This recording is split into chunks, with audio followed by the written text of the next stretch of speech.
जय श्री राम भाइयों। मैं महामंडलेश्वर डॉक्टर मोनानंद सुस्ती रामानंद आश्रम से। आज एक भाई पूछते हैं कि आज शंकराचार्य जी का अवतार हुआ था या जन्म हुआ था। प्रश्न बहुत अच्छा है। देखिए, ये जो विभूति आती हैं, होता तो जन्म है लेकिन अवतार माना जाता है। ये महान विभूतियां हैं और परमात्मा के ही अंशावतार हैं।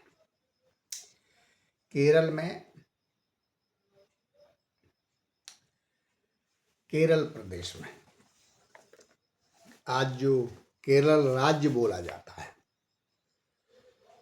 एक पूर्वा नदी है, उसके किनारे पे कालांदी नाम का एक गांव है, उसमें जन्म हुआ। वहाँ एक बड़े विद्वान ब्राह्मण थे, शिवगुरु, और श्री शिवगुरु की पत्नी सुभद्रा, उनके गर्भ से इनका जन्म हुआ शंकराचार्य जी का। तो वो ब्राह्मण बड़े धर्मनिष्ठ थे। वैशाख शुक्ल पक्ष पंचमी को हुआ था और इन्होंने मठों की परंपरा शुरू की। इनका जन्म ईसा से 400 वर्ष पूर्व हुआ था। बहुत प्रतिभाशी, 7 वर्ष की आयु में ही इन्होंने सारे वेद वेदांगों का अध्ययन कर लिया और 9 वर्ष की आयु में मात्र संन्यास लेने की इच्छा जागृत हुई, लेकिन माता ने आज्ञा नहीं दी। एक बार माता के साथ नदी स्नान करने गए, वहां इनका पैर मगर ने पकड़ लिया। माता रोने लगी, चिल्लाने लगी, चीत्कार शब्द हुआ। माता से कहने लगे, मुझे संन्यास ग्रहण करने की आज्ञा दे दो, तो ये मगर छोड़ देगा मुझे। माता ने कहा, तू ले ले, संन्यास ले ले। मगर ने पैर छोड़ दिया। देखिए विचित्र लीला है। फिर इन्होंने अपना संन्यास ग्रहण किया और इनका नाम सुरेशाचार्य रखा। मंडन मिश्र से, उस समय उच्च कोटि का विद्वान था वो ब्राह्मण, उससे शास्त्रार्थ किया, उसे परास्त किया, लेकिन उनकी पत्नी बीच में आ गई। मैं अर्धांगिनी हूँ, मुझे यदि आप परास्त कर देंगे तो फिर माना जाएगा परास्त है। उन्होंने रति शास्त्र के बारे में कुछ पूछा तो इन्हें गृहस्थ का पता नहीं था। इन्होंने 6 महीने का समय मांगा। माता 6 महीने का समय दिया, तो इन्होंने 6 महीने का समय उनसे ले लिया और ये जा करके एक राजा मृत हो गया, उसके शरीर में जा करके प्रवेश कर गए। शिष्यों से कह गए, सूक्ष्म शरीर से, कि आप मेरे इस पार्थिव शरीर की रक्षा करना और मुझे अगर देर हो जाए आने में तो आप जो है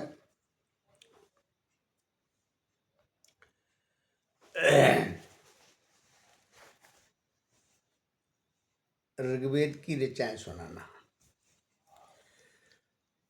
वहां इन्होंने ऋतिक क्रिया के बारे में पूरा अध्ययन किया। 6 महीने में थोड़ी देर हो गई, शिष्यों ने जा करके उस ऋचाओं को सुनाया और ये शरीर छोड़ करके अपने शरीर में पुनः वापस आ गए।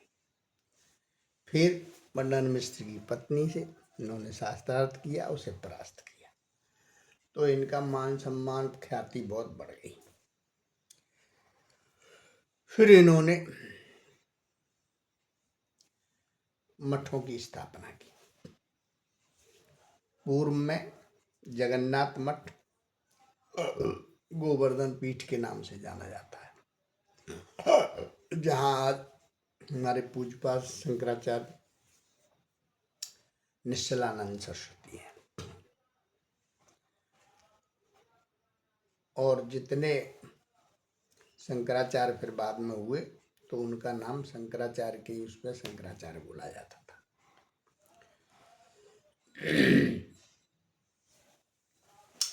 पूर्व पश्चिम उत्तर दक्षिण 4 मठों की स्थापना की। आज विधिवत 3 मठों पर शंकराचार्य हैं। एक द्वारका मठ खाली बैठा है।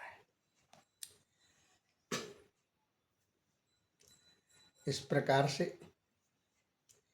इन्होंने सेवड़ों के गुरु को परास्त किया। सेवड़े जो होते हैं, सेवड़े का जादू होता है, एक प्रजाति होती है, उनका पेशा ही जादू है। उन्हें डर था कहीं राजा शंकराचार्य से प्रभावित होकर के इन्हें गुरु न बना ले, हमें छोड़ दे। तो उन्होंने शंकराचार्य को, राजा को मारने का प्रयास किया। अपने जादू मंत्रों से, सेवड़े की जादू से राजा को छत पर ले गए।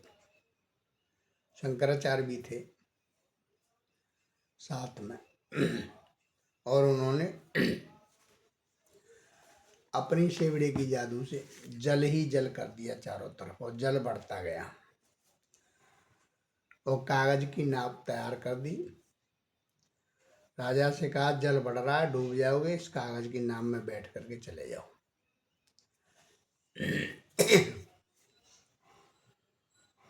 शंकराचार्य जी ने कहा, बोले नहीं। राजा को रोक दिया। उन सेवड़ों के गुरु से कहा, बोले पहले आप बैठ के दिखाइए। राजा का आदेश। कागज की नाव जैसे ही वो बैठने लगा, जल वगैरह कुछ नहीं था, जो का त्यों हो गया, जादू परस्त हो गया, निरस्त हो गया, और सेवड़ों को गुरु नीचे आ गिरा। बस वो खुद ही मर गया। राजा बहुत प्रभावित हुए और राजा ने इन्हें गुरु बनाया। इस प्रकार से संप्रदायों की भी स्थापना इन्होंने की। 4 संप्रदाय रखी।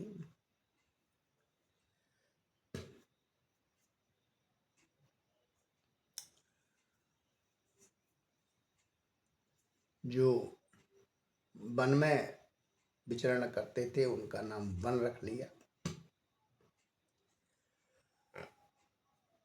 जो विद्वान थे उन्हें सरस्वती, और जो खाने पीने लड़ने में ज़्यादा रुचि रखते थे उनका नाम गिरी, और जो नगरों में निवास करते थे उनका नाम पुरी। ऐसे 4 संप्रदाय। शंकराचार्य जी बहुत दिव्य मूर्ति थे और वो अवतारों की श्रेणी में आते हैं। आपको समझ आ गया होगा शंकराचार्य जी का प्रश्न। मस्त रहें, व्यस्त रहें, आनंद लें। जय श्री राम।